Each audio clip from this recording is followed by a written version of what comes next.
Hi, this is Mrs. Connors with the Perfect Score, Episode 6. Gavin. I waited till Mom got home from bartending that night to ask her and Dad about Magenta's after school program. I didn't think they'd go for it, but I had told Randy I'd ask, and I always kept my word. That's one thing I'm good for. I found my parents cuddling on the couch watching TV together. Can I ask you guys something? I said.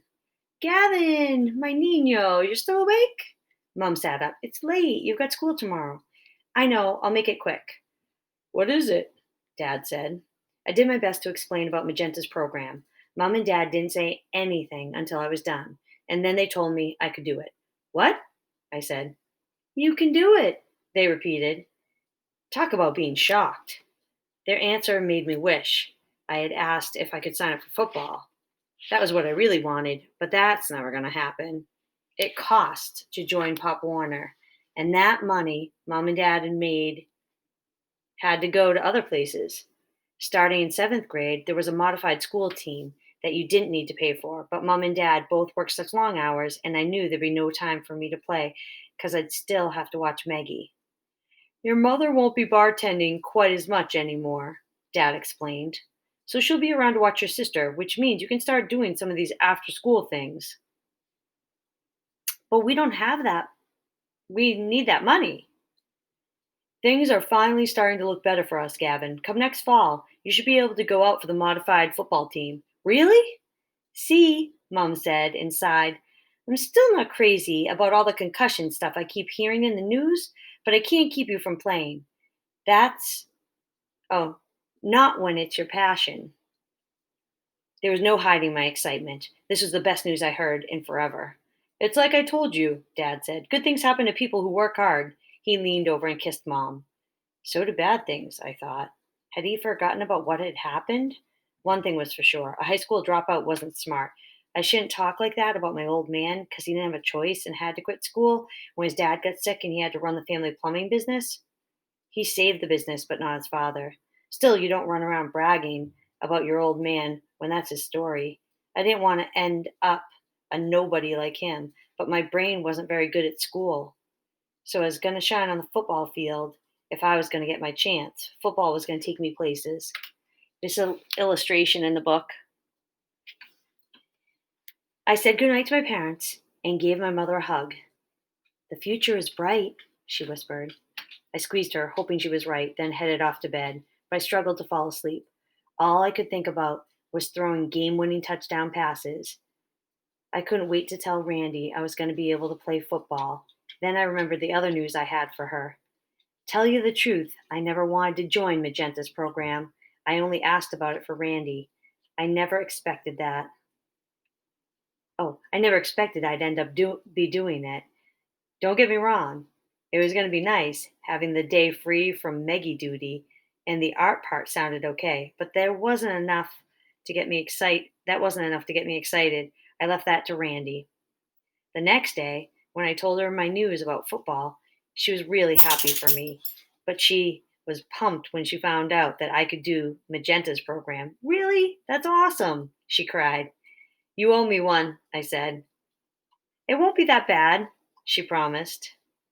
That's what I keep telling myself. But then I found out who else was going to be doing this thing with us. She definitely owed me one. Hey, I'm joining the program too, Scott said. He heard me and Randy talking in the hall. You would have thought that he just scored a touchdown the way he was celebrating. Mr. Allen's making me do it because I'm good at helping people, he said. I choked. Good at helping? Good at messing up was more like it. I'll see you guys there, he said, holding out his hand for me to slap him 5. This was typical Scott, acting like we were best buddies or something. I only ever hung out with him once, and that wasn't because I wanted to, but because I had to after we got in trouble thanks to one of his brilliant, stupid ideas back in kindergarten. Brilliant, stupid ideas have been Scott's talent for as long as I'd known him, and this year was no different. He really came up with a whopper this time around, one that changed everything. Now, this is section 5 in the book, and it says, a group is formed, whoops, but not a team. Trevor. Woodchuck wasn't fooling around when she said she'd be the judge and jury in our classroom. She was a straight shooter who never hesitated to tell us exactly what she thought. Make no mistake about it, she was a mean, crotchety old lady. I'm appalled, she said after taking one look at our papers. It's October and your spelling is still atrocious. By the looks of these, we should be studying diphthongs, never mind open response questions and CSAs. You children probably don't even know what a diphthong is, do you? Natalie Kurtzman's hand shot up in the air. I swear, sometimes I didn't know if I hated her or Woodchuck more. Good old Mark didn't give her a chance to answer. Diphthongs, he crowed. I know what those are. They're a type of underwear. Ha! I burst out laughing. Hey, they give Natalie instant wedgies. That's why she's always so uptight.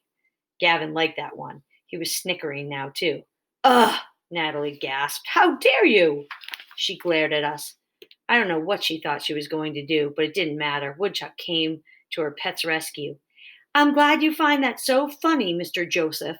You can spend your recess writing an essay on diphthongs along with your buddy, Mr. Castler. What? That's not fair. Life's not fair, Mr. Joseph. It's best you learn that now. Wait till my father hears about this, Mark said. She'll be kissing our butts after that. And Mr. Castler, I know your father is on the school board, Mrs. Wood said. That doesn't concern me. I happen to know him. He was my student once, too. At least Mark was missing recess with me today, so I wasn't stuck alone with Woodchuck again. We had our desks pushed together, and I was flipping through one of those books Woodchuck had given us, while Mark wrote out a few sentences on the paper he was going to hand in. This was all his fault, so I told him he could do the writing for me too, and I'd put my name on at the end. Dude, my dad signed me up for Mrs. Magenta's after school program, he said. It starts this afternoon. What? You didn't tell me that. I just found out this morning. I haven't had a chance to tell you until now. Why'd he do that? I asked.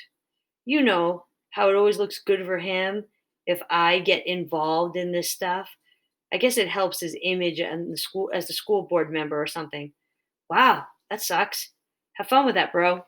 I told him I didn't want to do it. I put my book down and sat straight up. Really? What'd he say? He said he'd pay me to join. He wants me to be his spy and give him insider information. That way he knows the real story and not the sugar-coated version that he gets at his board meetings. Whoa, so what are you going to do? I'm in if you come too, he said. Yeah, right. Sorry, bro. I'm not doing any flower power thing after school. Your dad's not paying me. So what you're telling me is you'd rather spend the afternoon with your brother and his goons? I leaned forward. I'm not doing your stupid program, I said.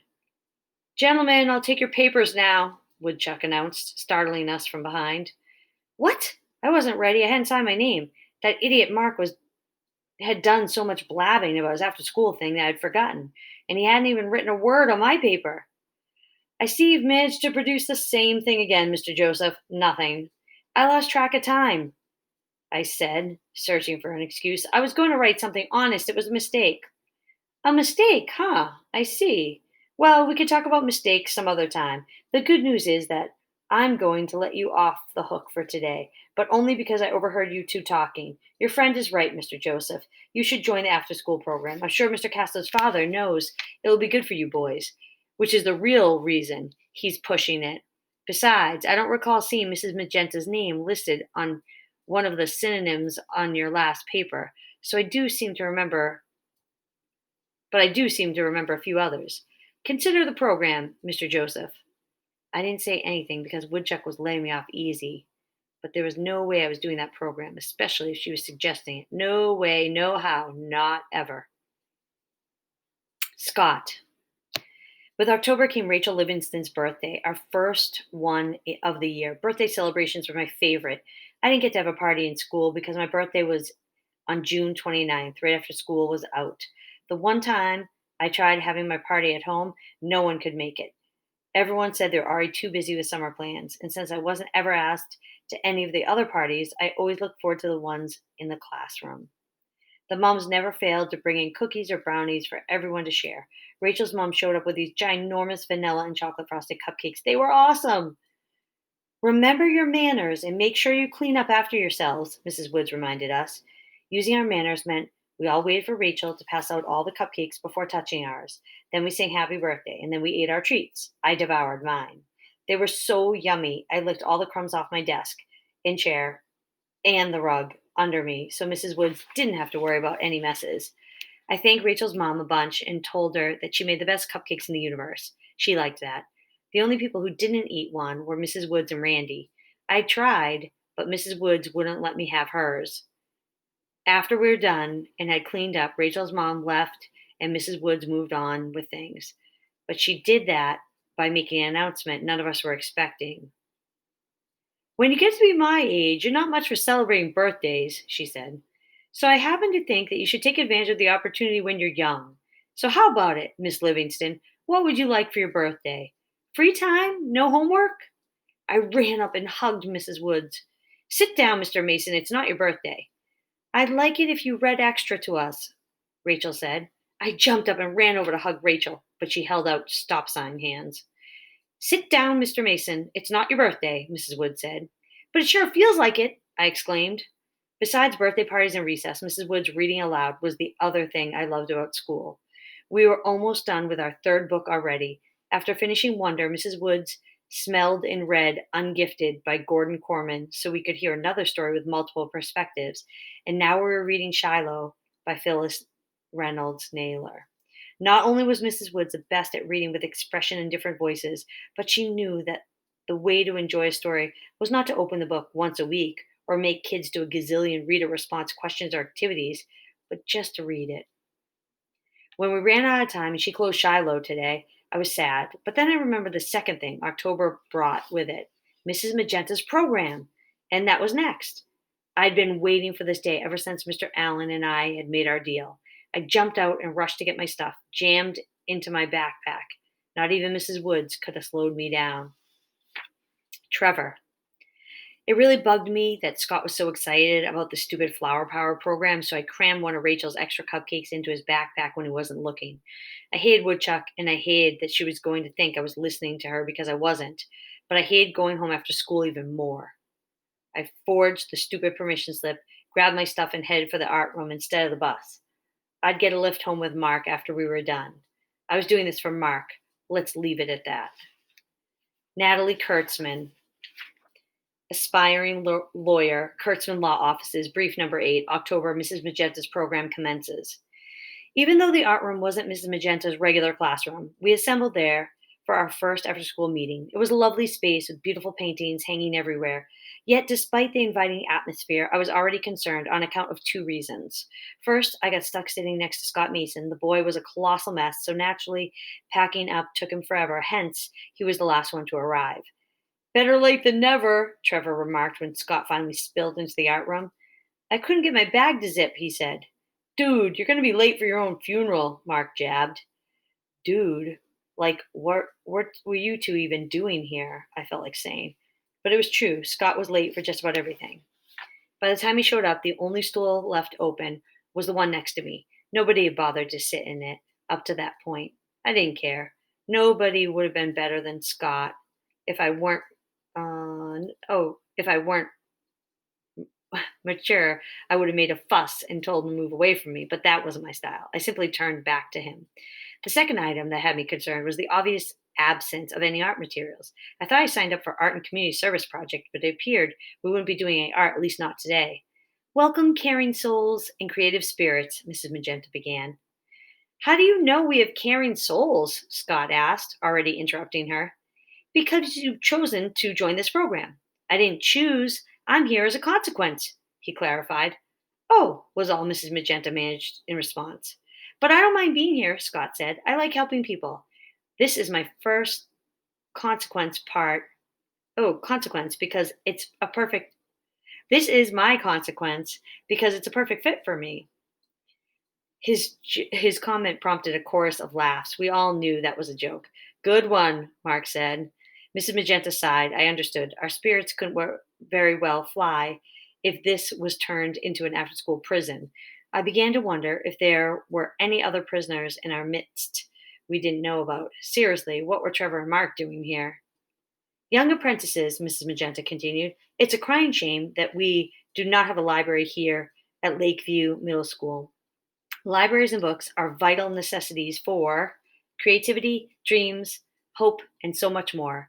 This is why we'll be visiting the public library for our first community service project. I need to stop there. I'm running out of time. I have 15 minutes for this video.